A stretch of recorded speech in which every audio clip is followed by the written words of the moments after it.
Հարգելի գործընկերներ, ես քանի որ պարոն Քոչարյանը խոսում էր իրադարձությունների մասին,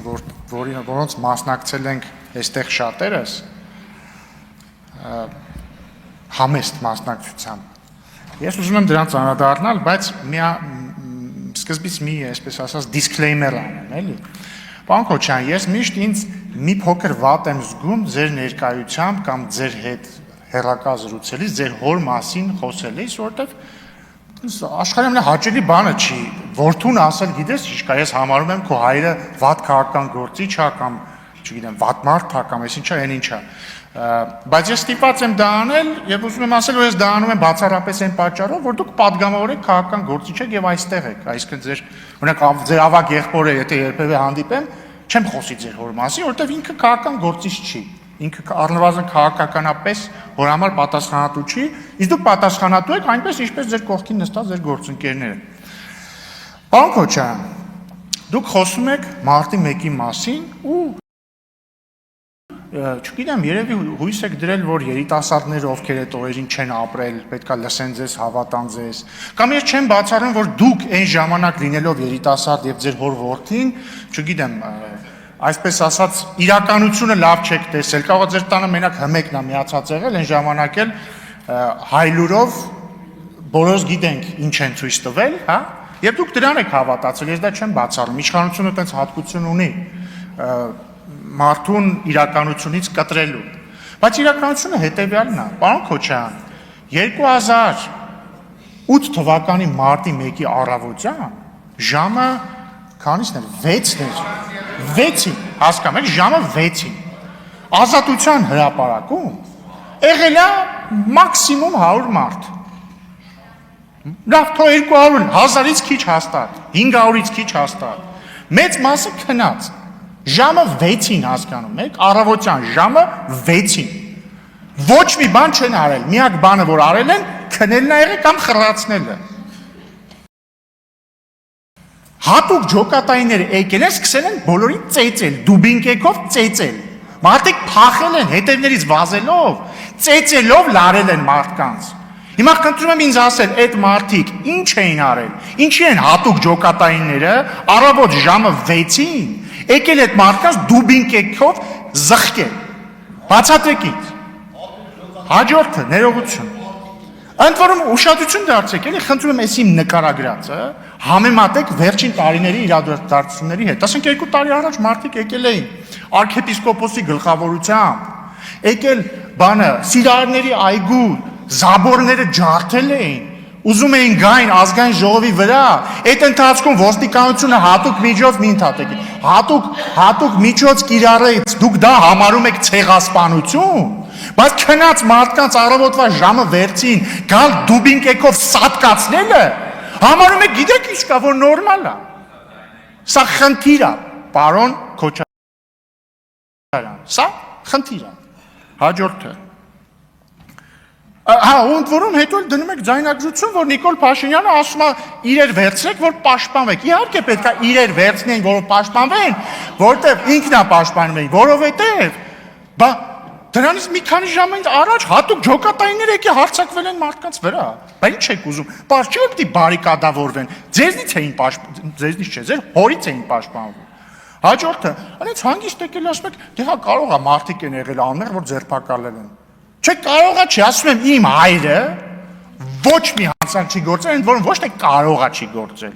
Հաստատված է չի, որ չի գործել, որովհետև նույնիսկ ձեր հոր նախագահության օրոք, այո, մեղադրանքը հետ է վերցվել եւ գործը կարճվել է ապացույցների բացակայության պատճառով։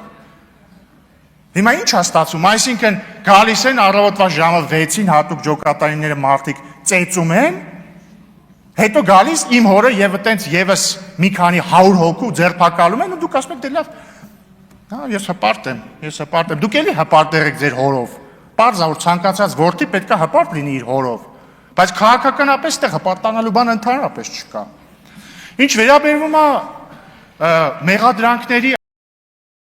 ընդհանրապես մեղադրանքների արդարացիությանը կամ ոչ, վերջերս է հրապարակվել մարդու իրավունքների եվրոպական դատարանի վճիռը, որը ֆիքսել է, որ այդ 10 մահերի պատճառը եղել է պետությունը, որը ղեկավարում էր ձեր հայրը Ռոբերտ Քոչարյանը։ Ապացուցված է դա։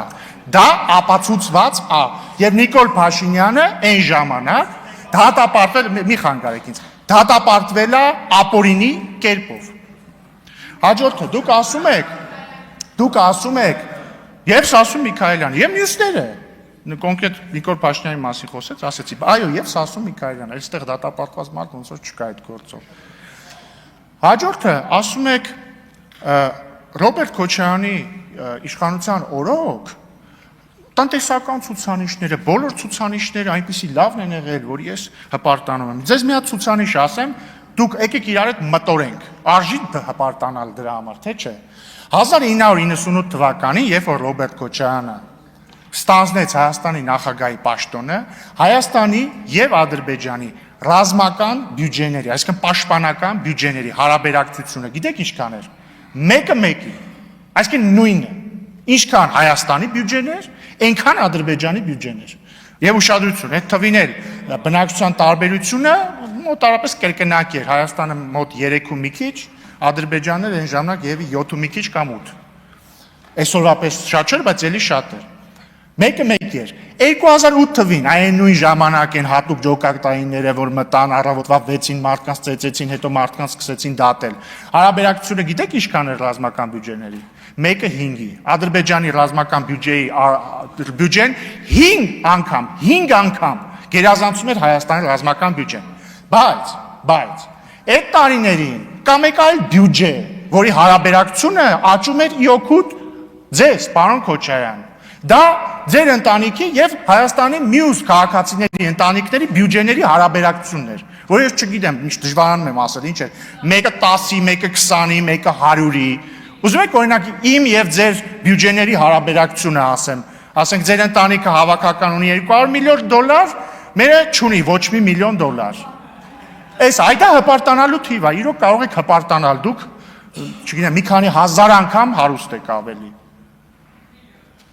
Ես իրոք չէի ուզում միջամտել այս բանավեճին, բայց պատմական ճշմարտությունները չի կարելի կեղծել։ Ինչ վերաբերվում է ձեր հորը վերագրվող ձայնագրության մասով, ես գիտեմ, որ այն իսկական է, բայց շատ լավ, դու ելք էլ ասում եք իսկական չի, փորձաքննության տվեք, եկեք անկախ փորձաքննության տան։ Կամ դատի տվեք պարոն Ալեքսյանին, խնդրեմ, դատի տվեք պարոն Ալեքսյանին, փորձաքննություն տանք հասկանանք։ Խնդրում եմ, տիկին Վարդան, այսքանը շնորհակալ եւ ամենավերջինը։ Ժորժ ջան, ամենայն հարգանքով չեմ ուզում ձեզ վիրավորել ոչ մի կերպ, բայց ամոթնել է էլի լավ բան։ Ձեր խմբակցության առաջնորդը եւ իր ընտանիքը իրանցից դատախազությունը պահանջում է որպես ապօրինի գույք բռնագանձել $200 միլիոն։ Պարոն Քոչարյանը, Ռոբերտ Քոչարյանի որդի Լևոն Քոչարյանը, եթե չեմ սխալվում, 21 տարեկանում միլիոնատեր ա եղել։ Եթե սխալվում եմ կներեք։ Բայց գիտեմ որ երիտասարդ տարիքում միլիոնատեր ա եղել։ Քավլիցի, ուրախ եմ ձեզ համար։ Բայց միշտ անտրամաբանական է, էլի որ եկեք գալիս ասում եք պարոն Ռուբինյան, ինչա ձեր եղբայրը աշխատում բանկում։ Լավ է։